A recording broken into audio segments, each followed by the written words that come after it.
It is what it is, folks. It is what it is. Ghana's Minister for Foreign Affairs and Regional Integration has just announced that Ghanaians are once again eligible for 5-year multiple entry visas and other enhanced consular privileges at the U.S. Embassy.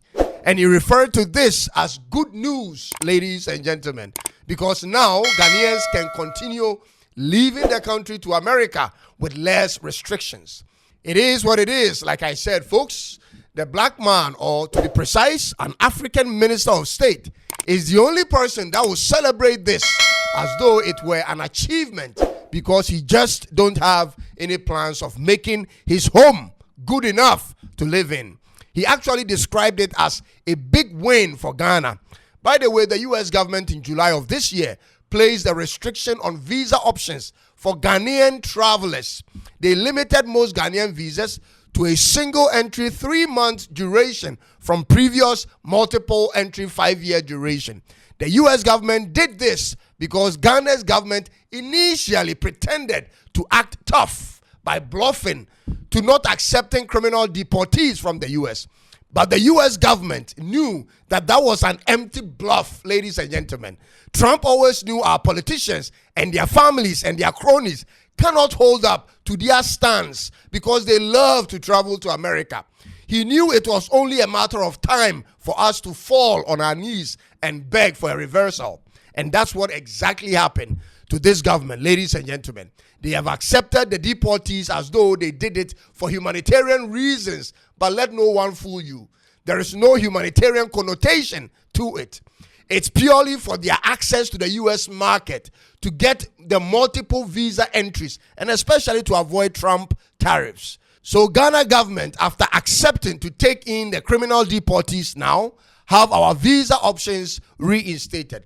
So don't make it look like we did something special to get the U.S. government to remove the restrictions. You simply barged or you caved in. You agreed to the terms and conditions of the U.S. government on taking in deportees. These are the facts. This is the fundamental reason the U.S. has reinstated us to the 5-year multiple visa option.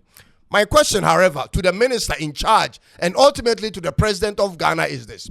What else did you agree to make the U.S. government rescind their decision? What other conditions were tied to the visa deal, which you aren't telling the public at this time? Because it was through this same type of means the U.S. government got access to establish their military base in Ghana. So, what are the full details of this new agreement that isn't made public yet? Ladies and gentlemen, politicians are all the same at the end of the day. Their focus is not particularly about building the infrastructure of the country. Their focus isn't about building a system that will make people want to live here and give their children the best education they want right here and the quality medical attention right here.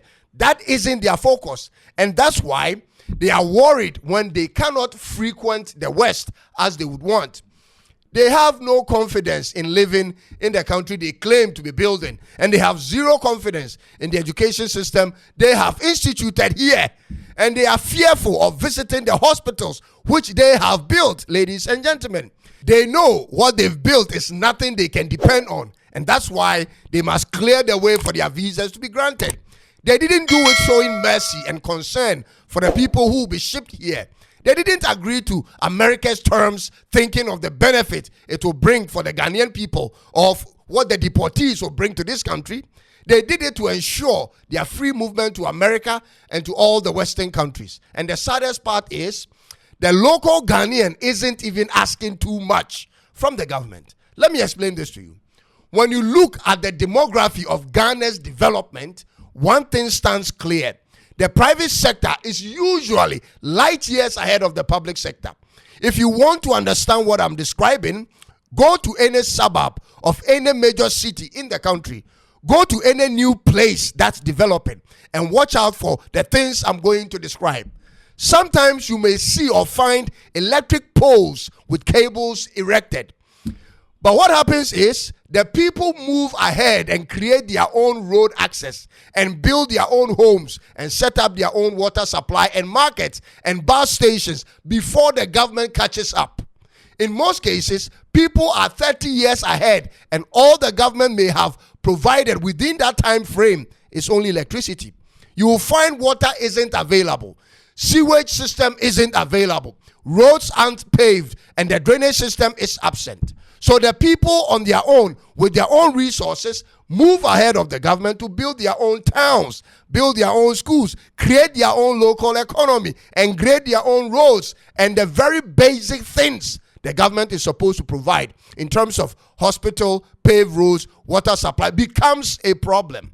Most people living in such communities are denied these amenities for decades in Ghana. This is why people are leaving the country.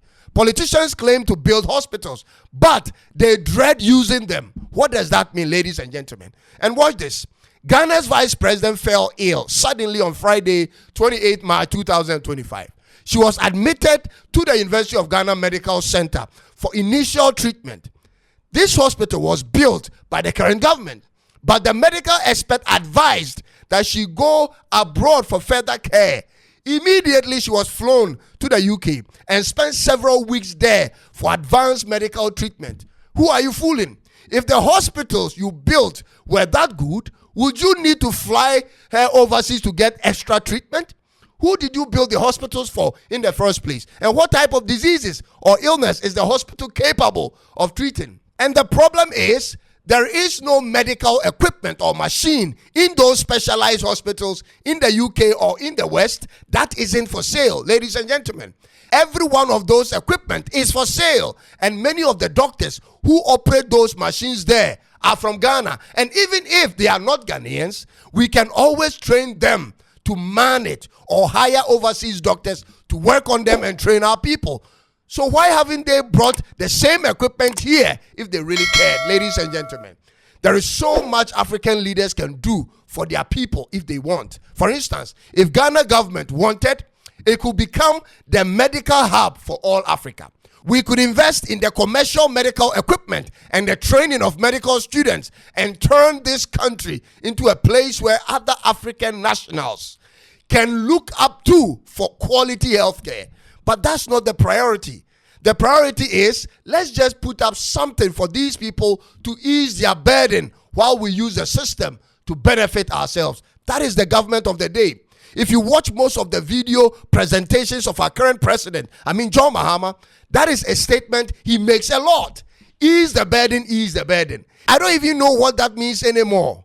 Is it about easing the burden or removing the burden, ladies and gentlemen?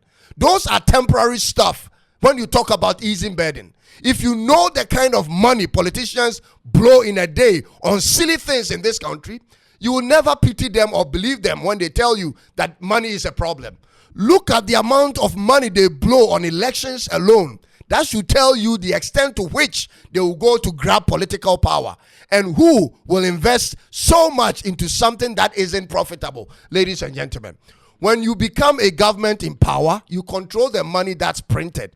That's what all this is about, ladies and gentlemen. It's about power and control. It's about money and a lifestyle. It's not about me. It is not about you. They don't even know we exist until the next elections. So someone please tell the Minister for Foreign Affairs of Ghana to do what's expected of him and his government so that we all will celebrate when we build our country and see people rather travel here for jobs, medical attention, tourism, and recreation. Enough of the time wasting, ladies and gentlemen. Thanks for taking time to watch this episode, and I'll see you in the next one. God help us all. I'm Cyrus, and this is Tuntum Network right here in Accra, Ghana. Be sure to subscribe and click on the bell for more of our videos. See you in the next one. It's bye-bye for now.